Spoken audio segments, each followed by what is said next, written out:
So yan guys, tapos na ating ulam. Ayan.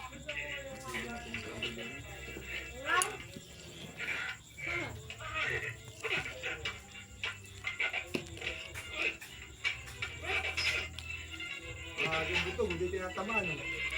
So ayan guys, ang ating bangot guys, ang ating manok.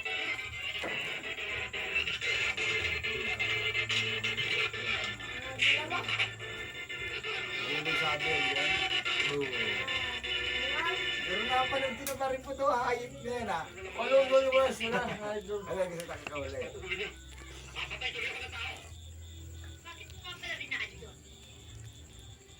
Hindi naman para sa kanya yung radyo ko kanina pa. Eh, may utang na loob tuloy tayo sa kanya. Sige na nga. Ako pupunta. Hanapin natin yung nawawalang file sa desk ni Auntie. Siguro siya ng killer, si